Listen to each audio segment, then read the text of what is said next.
नमस्कार. आजच्या नवीन व्हिडिओमध्ये पुन्हा एकदा आपल्या सगळ्यांचं मनापासून स्वागत. सर्वांना श्री स्वामी समर्थ.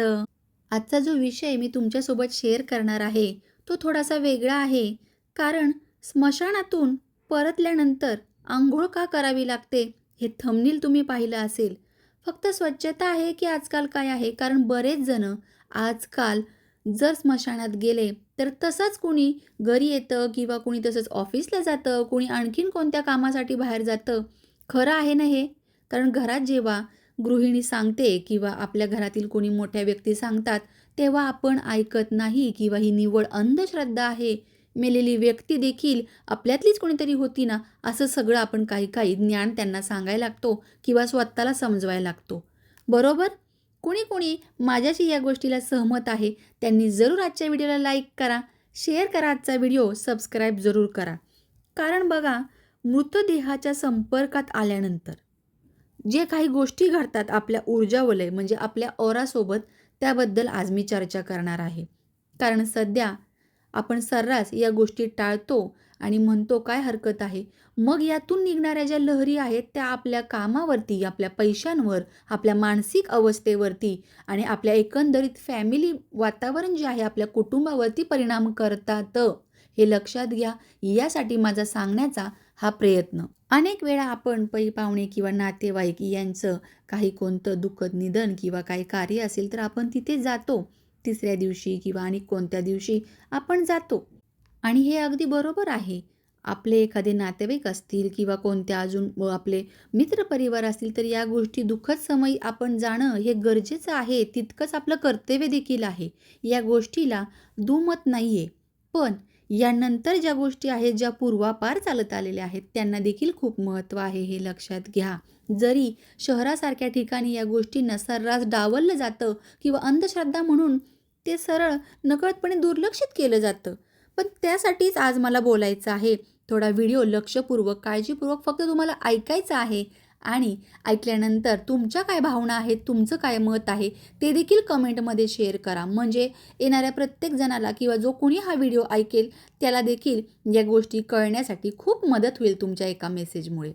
तर बघा, आता जेव्हा आपण स्मशानातून येतो, तेव्हा अंघोळ का करावी लागते? केवळ स्वच्छतेचा भाग आहे का हा? किंवा आणखीन काही? तर अंघोळीला खूप मोठा असा शब्द आहे, खूप फरक आहे, ज्यामध्ये स्नान, अभ्यंग हे आपण लहानपणापासून ऐकत आलेलो आहोत. लहानपणापासून आपण जेव्हा ही अंघोळ करणं, शुद्ध होणं हे ऐकतो. पण यामागे आपल्या पूर्वजांनी विज्ञानाची जोड देऊन या गोष्टी कशा काय ठरवल्या असतील बरं? ते देखील बघूया थोडक्यात. कारण अंघोळ आणि आपल्या शरीराचा खूप महत्त्वाचा संबंध आहे. सूतकाची शुद्धी देखील अंघोळीमुळेच होते. अंघोळ हा तसा सामान्य शब्द वाटतो. दैनंदिन रोज अंघोळ करतो, त्यात काय एवढं? पण नेमकं विटाळ दूर करण्यासाठी आणि अस्वच्छता दूर करण्यासाठी, निगेटिव्हिटी थोडक्यात काढण्यासाठी अंघोळीसारखा दुसरा कोणताही साधा पण पॉवरफुल उपाय सापडणार नाही. कारण मी स्वतः एक रेकी ग्रँडमास्टर आहे. मला या गोष्टींचं तितकं नॉलेज किंवा तितकं ज्ञान मी घेतलेलं आहे जेवढं मला शक्य आहे आणि म्हणूनच तुमच्यासोबत मी हे शेअर करत असते. स्मशानातून आल्यावर जेव्हा आपण अंत्यविधी आटोपून स्मशानातून घरी येतो, तेव्हा त्या मृत शरीरातील सूक्ष्म जंतू, तिथली नकारात्मक ऊर्जा, नकारात्मक स्पंदनं असतात तिथे. कारण एकच त्या व्यक्तीचं मृत अवस्था तिथं नसते.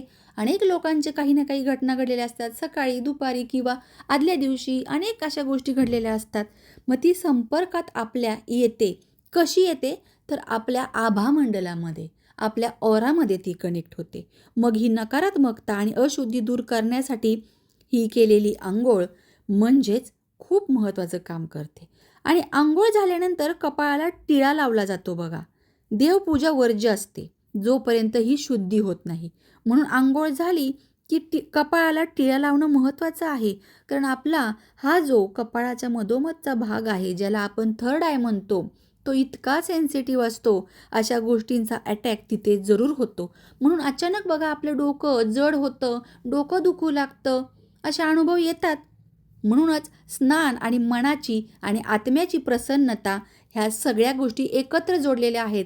ज्यांना ज्यांना हा व्हिडिओ लक्षपूर्वक ऐकून समजत आहे त्यांच्यासाठी खूप महत्त्वाचा भाग आहे. ज्यांना समजलेलं नाही आहे त्यांनी व्हिडिओ पुन्हा एकदा ऐकावा आणि आयुष्यात या गोष्टी टाळण्यापासून स्वतःचं संरक्षण करावं असं मी सांगू शकते. कारण रोज सकाळी आपण उठतो, जे करतो त्याला प्रातःस्नान म्हणजे सकाळची अंघोळ यामागचा आपला हेतू काय असतो? तर दिवसभराची जी घाण आलेली आहे अंगावर, धूळ वगैरे उडालेली आहे किंवा घामाचा वास, हे सगळं काढून टाकण्याचा त्याचा उद्देश असतो. याशिवाय झोपेतून उठल्यावर शरीरात आलेला आळस झटकून सत्वगुण वाढवणे हा देखील असतो. म्हणूनच फायदा काय होतो स्नानामुळे? रक्ताभिसरण वाढते. बघा, अंघोळीच्या आधी आपल्याला खूप आळस वाटतो, आळसवाणं वाटतं, लोळत राहावंसं वाटतं. पण अंघोळ केल्यानंतर झपाट्याने आपण कामाला लागतो. लगेच आपल्या लक्षात येतं की आपल्याला पुढचा हा दिनक्रम आहे, ऑफिसला जायचं, इकडे जायचे, अनेक गोष्टी लक्षात येऊ लागतात बघा तेव्हा. म्हणूनच मनाला उभारी मिळते ती स्नानामुळेच. आणि शरीर जेव्हा ताजंतवानं होतं तेव्हा देवपूजा लगेच करावी असं सांगितलं जातं. मंत्र उच्चार करावं किंवा मग कोणत्याही तुमच्या आवडीचं एखादं देवाचं गाणं ऐकावं, मंत्र जे आहे ते चॅन्टिंग करावं असं सांगितलं जातं. तर हे सगळं आहे यामागचं खरं कारण. यानंतर कधीही तुम्ही मृत ठिकाणी म्हणजे मृत अवस्था ज्या ठिकाणी आहे तिथे जाताल तर या गोष्टी जरूर करा. इवन रस्त्याने जाताना किंवा ऑफिसमधून घरी सुटले किंवा जाताना जर या गोष्टी दिसल्या तर त्वरित देवाचं नामस्मरण घेऊन संध्याकाळी आल्यावर मात्र अंघोळ करायला विसरू नका. आणि खास ही अंघोळ करताना पाण्यामध्ये मीठ टाकून अंघोळ करा. आणि मग बघा, काही गोष्टी ज्या अडकल्या होत्या आत्तापर्यंत निगेटिव्हिटीद्वारे त्या निघून जाण्यास मदत होते. तर हा व्हिडिओ जास्तीत जास्त तुमच्या मैत्रिणींपर्यंत पोहोचवणं हे मी तुमच्याकडे सोपवलेलं आहे. अनेक आपले असे परिवारातील भाऊ आहेत जे आपला व्हिडिओ ऐकतात. त्यांना देखील माझी विनंती आहे की अशी माहिती सगळ्यांपर्यंत पोहोचू देत, कळू देत लोकांना की काय चुकत आहे आणि का पूर्वीची लोकं आपल्याला हे सांगत होती. चला तर मग पुन्हा भेटूया अशाच नवीन इंटरेस्टिंग टॉपिकसोबत. तोपर्यंत सर्वांना श्री स्वामी समर्थ.